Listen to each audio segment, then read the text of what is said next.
So we said our strategy until we get good, Alec, is going to be list our data, put a question mark next to what we're trying to find. I'm big on that just because, again, I've learned over the years, writing anything down, you're more relaxed, you feel better, your success rate goes up. Eventually, we're going to skip some of these steps. Find a formula. You're going to want your green formula sheet out if you don't have it out already. I noticed many of you do have it out. That's clever.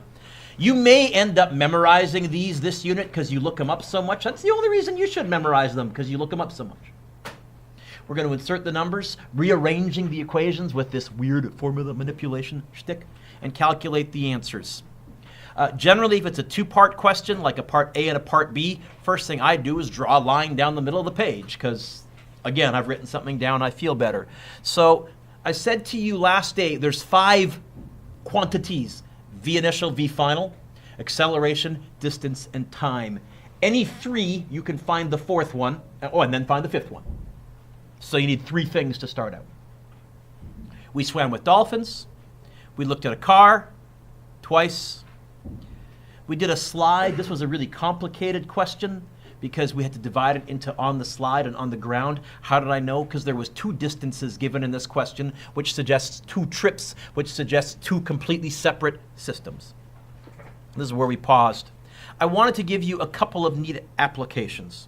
So your homework from last day was to finish lesson 2. Today you want to make sure you hand in lesson 2, the constant acceleration equations, and I'll build enough time into class that you can ask me questions as well. But I wanted to give you guys some cool applications. Here's one.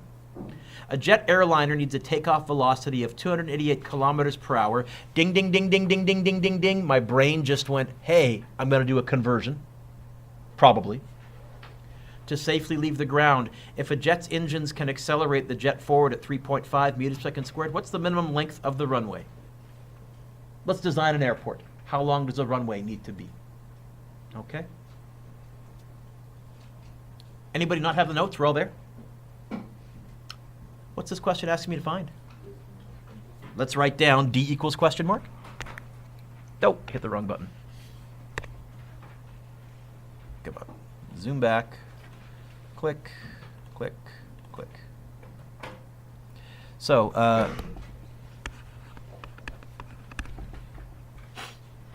what else have they told me? What's that 288?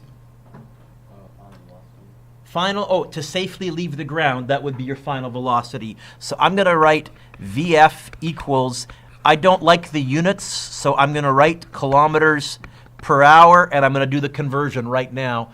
To go from kilometers per hour to meters per second, I know it's something to do with the 3.6 divider times, what did we say? Is it divide? So if I go 288 kilometers per hour divided by 3.6, 80 even? Yeah. Oh, nice of me. By the way, I think these numbers are pretty accurate. I looked these up, so okay. 80 meters per second. All right. What's that 3.5?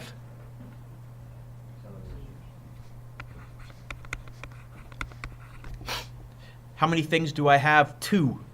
Velocity, final, and acceleration. Not enough. There has to be something else. This last one is an assumption. Yeah? I've never seen an airplane like take a running start. They always come to a stop at the end of the runway. Now that's just me having been on a plane before, so we can assume VI is 0. Okay? I'm looking for an equation that has to have a D, a VF, an A, and a VI in it. Which one? It's VF squared equals I squared plus 280.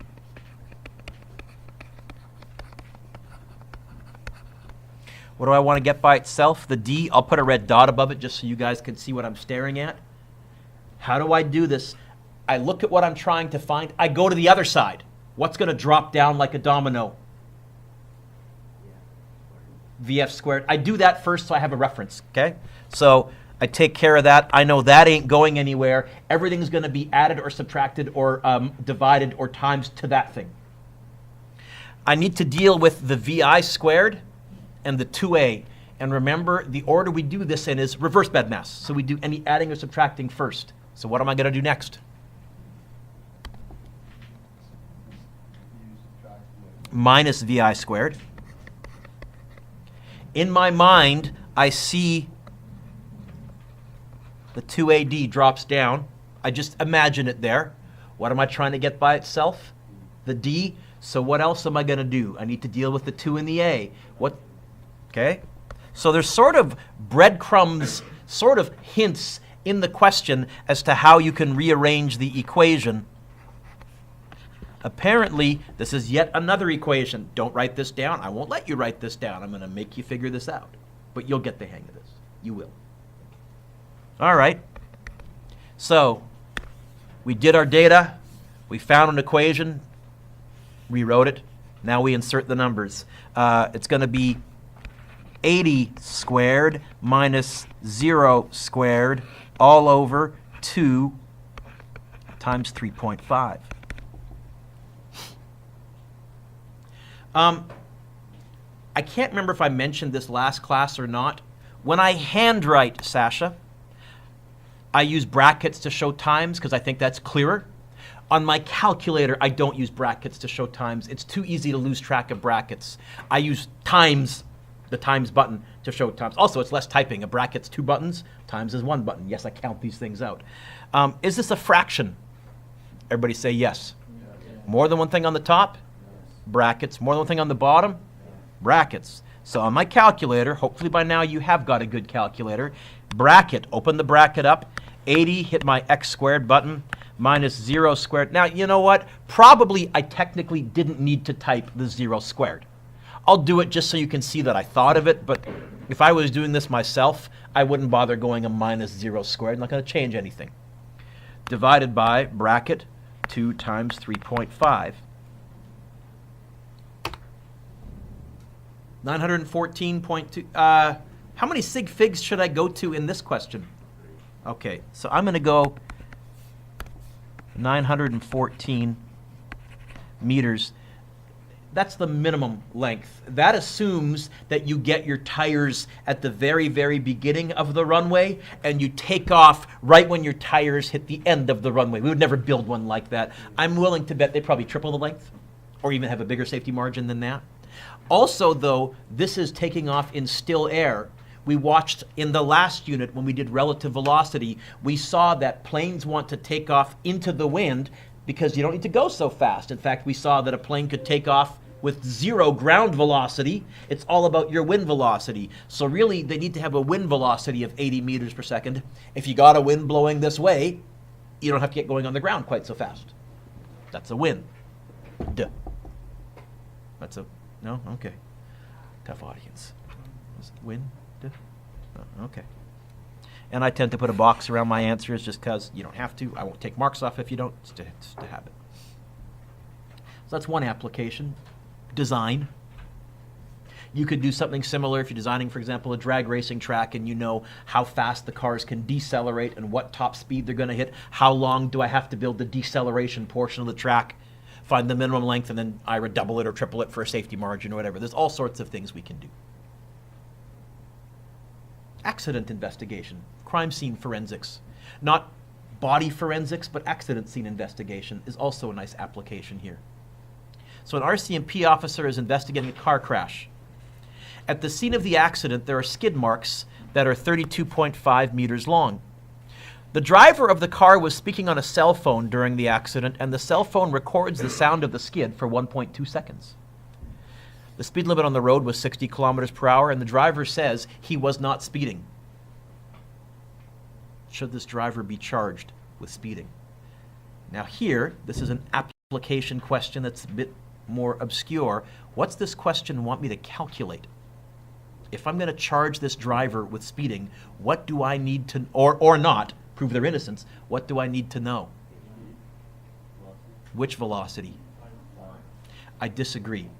I know the final velocity for any accident on Earth. I can tell you, Gio, you're not looking at your phone or anything foolish right now, are you? Oh, it looks like you're looking down. Okay, look up, stay with me. What, by the way, what is the final velocity for every single accident that's ever occurred on Earth? Yeah, I'm not going to tell you that again. I'm going to expect you now know enough physics to reason that out. In fact, hey, let's write down. So what's this question asking you to find? If it's asking you to find a velocity, which one? Got to be VI. Oh, you know what? We can even put it right there. What else do we know? Time? So the stopping time was 1.2 seconds. I have to be honest. The coincidence of recording the cell phone is a bit of a stretch. Later on this year, I'll show you how all you need is the length of the skid marks, and you can actually calculate how fast they're going. But for that, we need to be able to analyze friction properly and forces. We will get there. Rylan, remember, suddenly in about a month and a half, I'll bring this question again, but I'll chuck the time and I'll just say, oh, that's a week. But for now, we need time. Hey, what else do we know? This is how long it took him to stop. 32.5. I'm looking for an equation that has VI, VF, T, and D in it. Yeah. It's D equals 0.5, bracket, VI plus A, VF, times T. We want to get VI by itself. Remember I said it's reverse bed mass. Those of you that were away last class, we said because it's reverse bed mass and the VI is inside the bracket, I'm going to deal with the outside of the bracket first. That 0.5 and that T, what are they doing to the bracket? Adding, subtracting, multiplying, or dividing? Multiplying. How will I move them over? Okay. So my next line is going to be, oh, what's going to drop down like a domino?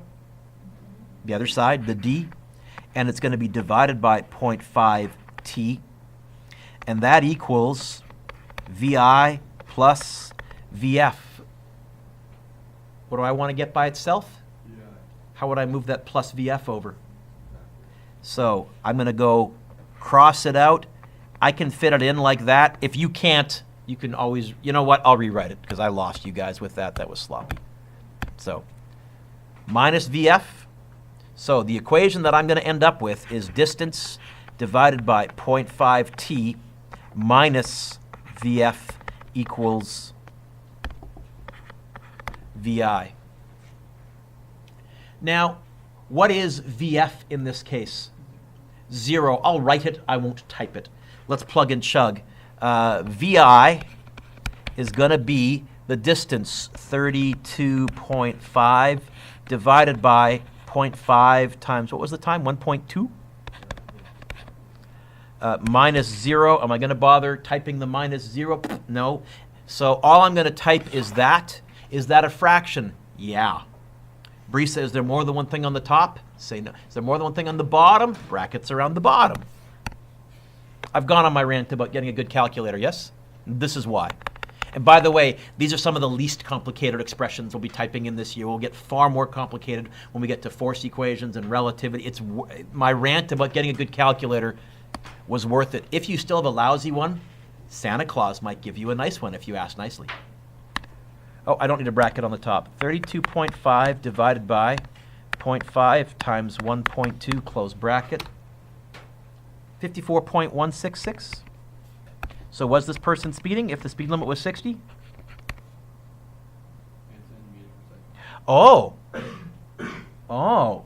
So this is going to be 54.16 repeating meters per second.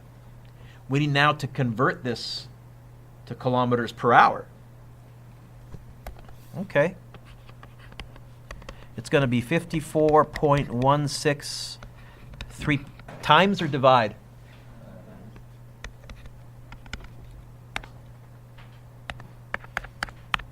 Hello. Okay. Not only could you charge this person, if they had injured someone, you could probably charge them with vehicular manslaughter.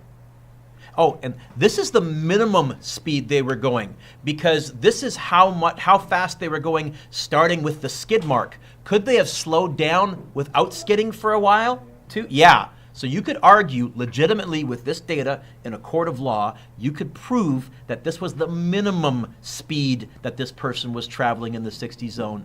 This person's going to jail.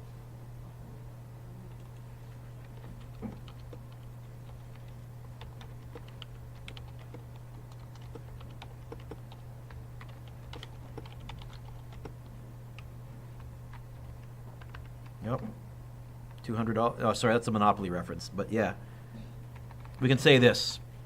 Yes, this person will be charged.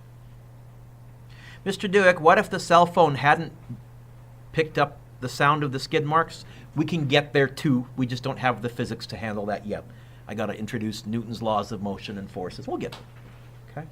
But if any of you are thinking about getting into law enforcement, now I got to be honest, I'm willing to bet when they're investigating crime scenes, they probably have a worksheet with plug and chug that they just fill in the numbers and don't actually derive the physics the way they do. Although I've never asked, I should talk to an RCMP officer and find out. Note to self. Maybe over the Christmas break I'll try and talk to an RCMP officer. Okay? What's your homework? 2 things. Let me pause the video for a second. First of all, every question from here and the take-home quiz. So I would work on the take-home quiz first. This one here. And then you can work on the applications of acceleration and the other missing homework as well. We will try and set things up so you don't have homework over the Christmas break unless you're missing a bunch of assignments.